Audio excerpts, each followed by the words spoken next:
ओम श्री परमात्मने नमः। ओम श्री सत्य गुरुदेवाय नमः।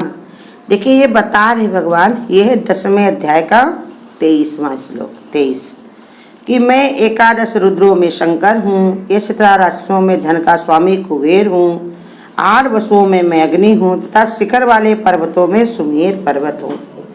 रुद्रों में शंकर भगवान ने इसलिए बताया अपना नाम क्योंकि 7 शब्द से होता है शुभ और मंगलकारी।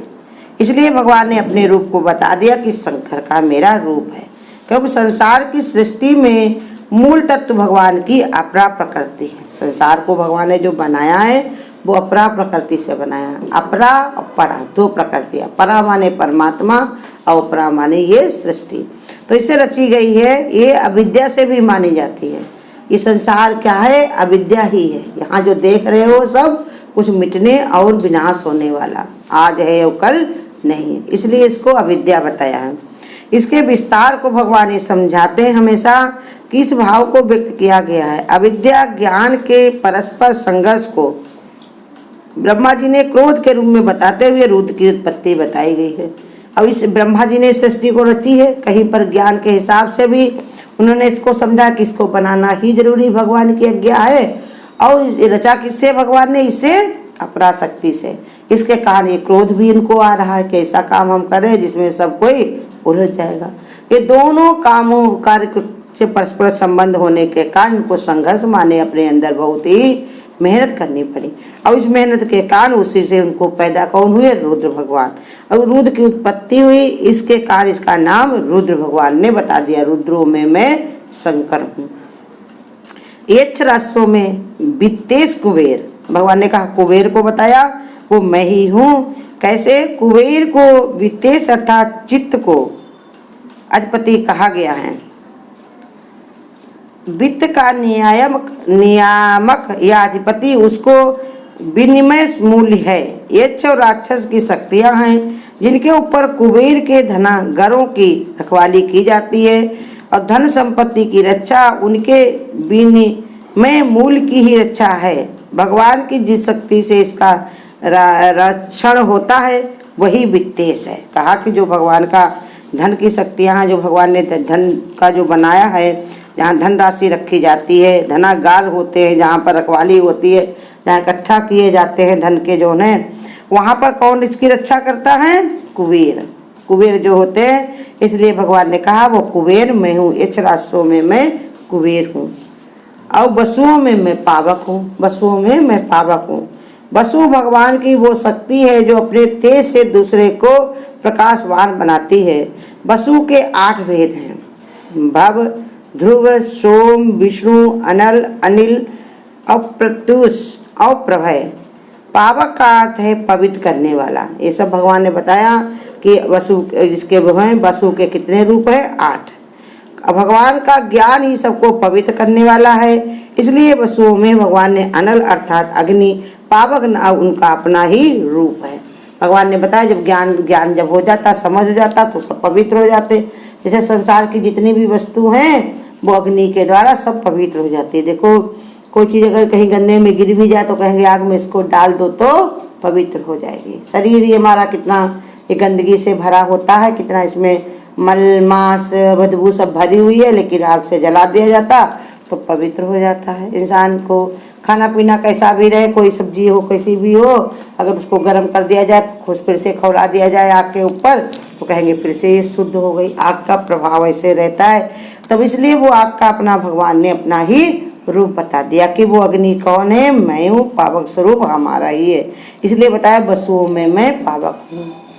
अग्नि भी एक जो है ये भगवान की शक्ति है, उसका ही तेज है। प्रकाश मांस बताई गई है, सारी सृष्टि में उसका ही प्रकाश है। अग्नि, भाव, ध्रुव, सोम, विष्णु, अनल, अनिल, प्रत्युष और प्रभव, ये सब भगवान बताया कि 8 नामों में ये जो पावक नाम है ये भगवान को बड़ा ही पसंद है। शिखरियों में मैं मेरु पर्वत हूँ। शिखर पर्वत जो होते हैं तो उसमें भगवान बता रहे कि मैं मेरु पर्वत हूँ। सुमेर पर्वत नक्षत्र और दीपों का केंद्र बताया गया है। इसकी स्थिति भौगोलिक नहीं है बल्कि तात्विक है। कहा जो सुमेर पर्वत है इसको भौगोलिक माने संसार से नहीं इसको जाना जाता है, इसको तत्व से जाना जाता है। इसे पूर्ण रूप से सोने का बना बताया जाता है। शिखरी का अर्थ अर्थात ऊंचा स्थान है। चेतना का सर्वोच्च स्थान वही है जहाँ भगवान तत्व ज्ञान होता है, इसलिए भगवान ही शिखरियों में सुमेर पर्वत है। क्या चेतना जो होती है, चेतना जो ऊपर, चेतना का सर्वोच्च स्थान वही है जहाँ भगवान का तत्व ज्ञान होता है। संसार के ज्ञान को तुमने अगर जान लिया, उसको समझ लिया, तो वो गुरु कहते तुम्हारे लिए कोई काम का नहीं। आज तुमको दिखाई पड़ रहा काम का है, लेकिन वो कल काम का नहीं होगा, क्योंकि संसार के जितने भी ज्ञान हैं ये सब परिवर्तन होने वाले। आज समझ में आ रहे हैं, कल वही नहीं अच्छे लगेंगे। कोई चीज़ तुम्हें बनानी आती, तुम भूल जाते हो। वही तुमको खाना अच्छा लगता है, बाद में तुमको अच्छा नहीं लगता, ज़्यादा खा लेते हो। वही बिस्तर तुमको अच्छा लगता है जब तुम सो जाते हो, वही बिस्तर पर जब तुम्हें नींद नहीं आती, चिंताएं घेरती हैं, तो वो बिस्तर तुमको दुख देने लगता है।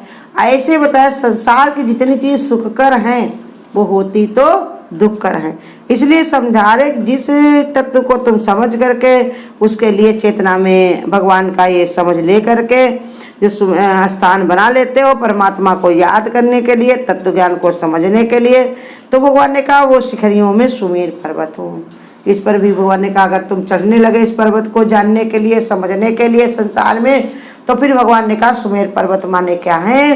भगवान ने कहा मैं ही सुख पर तुम्हें मिलूंगा। विचारों में विचार जब डालते रहोगे, उपरांता जितनी तुमको आती चली जाएगी, उतने उतना भगवान के तुम नियर बन जाओगे, नजदीक हो जाओगे। तो इसलिए भगवान ने अपने को नक्षत्र में दीपों का केंद्र बताया गया है कि सुमेर पर्वत पर ही जितने भी नक्षत्र होते हैं, उस पृथ्वी उसी पर सुमेर पर्वत पर टंगी हुई है और उसी के ऊपर वो घूमा करती है। अब इसी से भगवान ने बताया जितने भी नक्षत्र हैं वो भी सब घूमा करते हैं, लेकिन केंद्र बिंदु कौन बनता है? सुमेर पर्वत। सारी सृष्टि उसी के ऊपर नाचा करती है। ऐसे ही समझा रहे वो सुमेर पर्वत मैं हूँ, मेरे ही इशारे पर, मेरी उंगली से, मेरे ही अंशमास से ये संसार टिका हुआ है और वंटा इसकी कोई अपना कोई अस्तित्व नहीं है, आज है और कल नहीं है। तो इसलिए समझा रहे भगवान की भौगोलिक नहीं है, भूगोल में सिखाया जाए कि ये पृथ्वी ऐसे टंगी हुई है, ऐसे हो रहा, इसको तत्व से समझाया जाता है। भूगोल में जो पढ़ाया जाएगा तो उसकी पढ़ाई कितनी रहेगी? दूसरों को पढ़ाने तक, नौकरी चाकरी करके जीवन को अपने बनाने तक। लेकिन ये अगर तुम तत्व से इसको समझ लिया तो 84 लाख योनियों को भी ये खत्म करके तुमको ये जो है परमात्मा से मिलाकर एक कर देगा। यही तत्व जब तुमने समझ लिया, यही कि कौन है परमात्मा, कैसे वो सुमेर पर्वत अपने को क्यों बताया है, क्या इशारा दिया है, तो इसलिए समझा रहे कि वो सबसे ऊंचा स्थान परमात्मा का है। तभी भगवान ने बता दिया सुमेरी पर्वत मैं ही हूँ। चेतना का भगवान ने कहा सर्वोच्चम स्थान कौन है? आत्मा। अब वही आत्म तत्व क्या है? परमात्मा का ही स्वरूप। इसलिए भगवान ने बताया सुमेरु पर्वत। तरह तरह से भगवान इस शिखर वाले पर्वतों में सुमेर पर्वत कैसे बता रहे भगवान? क्योंकि सबसे ऊंचा, सबसे अच्छा काम करने वाला है भगवान के लिए। ये तरह तरह के सब देखिए कितना भार उठाने वाला, पृथ्वी उसी पर टंगी हुई है और जितने नक्षत्र हैं, जितने भी दीप हैं, सबका वही केंद्र है। वहीं से सब शुरुआत होती, वहीं पर जाकर सब मिल जाते। जो ये सूरज घूमा करता, सब लोग देखते हो इधर से लाकर उधर से, तो किस पर सवार होकर करता है? किसके आधार पर करता है? यही सुमेरु पर्वत के आधार से। तो इसलिए भगवान ने बता दिया वो मैं हूँ, अब मुझसे अलग कुछ नहीं है, अब मेरे ही अधिकार से हम ही अधिकार देते हैं तभी ये सब कार्य होते हैं। मेरे अधिकार के बिना संसार के जितने भी कार्य नहीं होंगे। लेकिन मेन बात यही है, भगवान अपने को छिपाए रखते हैं, कहते हैं हम जो करते हैं वो होता तो तुम्हारे अपने कर्म से, अपने ही प्रारब्ध से, बिना तुम्हारे प्रारब्ध के कर्म के ये हम कार्य नहीं करते हैं। जैसे पुलिस वाले हैं, छुड़ा तो देते हैं, लेकिन जेल में जाते कैसे हो? अपने ही कर्म से। ऐसे यहाँ भी आए हो, ये संसार में तो अपने कर्म से आए हो, लेकिन भगवान संतों को भेज करके, सब महत्व बता के, साथ संगत सुना करके, साथ संगत को बता करके भगवान हमारे मन में ऐसे पक्का कराता है कि हम जौन है कौन है? परमात्मा के ही भेजे हुए आए हुए हैं। और ये तत्व जानो, यहाँ पर कहीं पर फंसो नहीं, कहीं पर रुको नहीं तो तुम्हारा काम क्या है? खत्म होने की जगह ये बढ़ेगा। इसलिए समझाते हैं भगवान। इसलिए हमेशा इस बात का ध्यान देना, हमको इस बात को समझनी है कि भगवान कहते हैं सारी सृष्टि की उत्पत्ति जो है अविद्या से हुई है। अविद्या माने आज है और कल नहीं है। ये ज्ञान सच्चा नहीं है, पक्का नहीं है।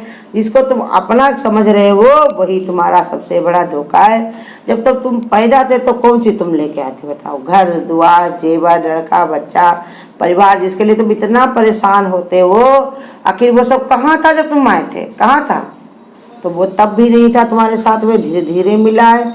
तो उसकी चिंता ना करो, जो तुम्हारा है वो तुमको मिलेगा। उसके लिए फिक्र करने की तुमको कोई आवश्यकता नहीं है। लेकिन मन नहीं मानता इंसान का, कहेगा जीवन मिला है तो ये सब चिंताएं तो बनी रहती हैं। क्या करे, इंसान के अंदर ये सब होता रहता है। तो वही समझा रहे भगवान, इस भाव से व्यक्त कर रहे हैं कि अविद्या और ज्ञान से परस्पर संघर्ष से बना हुआ है संसार। इसी में आकर तुम भी संघर्ष करने लगते हो। अंततः तुम्हें संघर्ष करने की कोई जरूरत नहीं है, यहाँ पर फंसने की चिपकने की जरूरत नहीं है।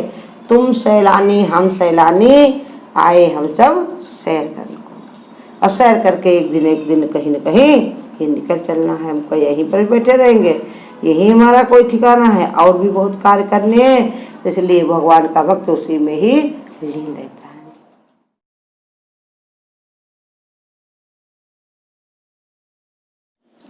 हर क्षण तेरा दीदार मिले, इस पार मिले उस पार मिले, हृदय में बारंबार मिले। हर क्षण तेरा दीदार मिले।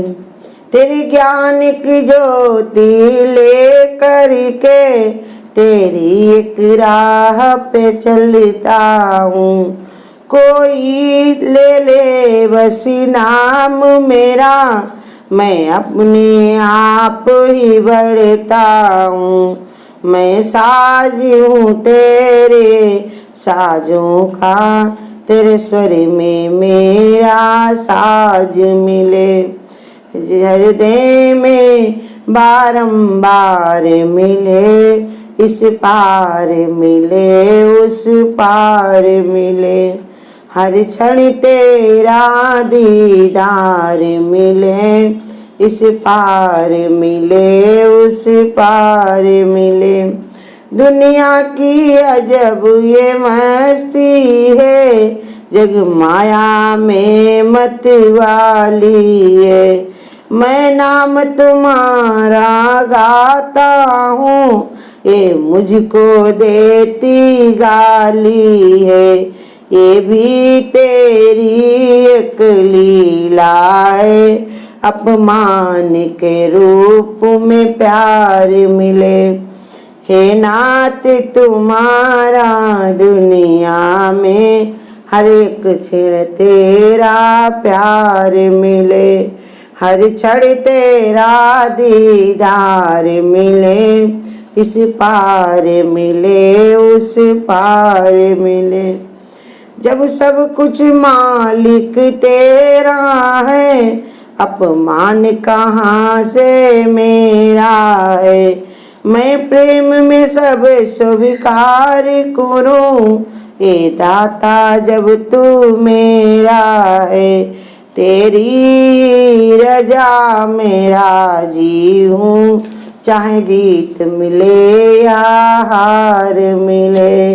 हर क्षण तेरा दीदार मिले, इस पार मिले उस पार मिले।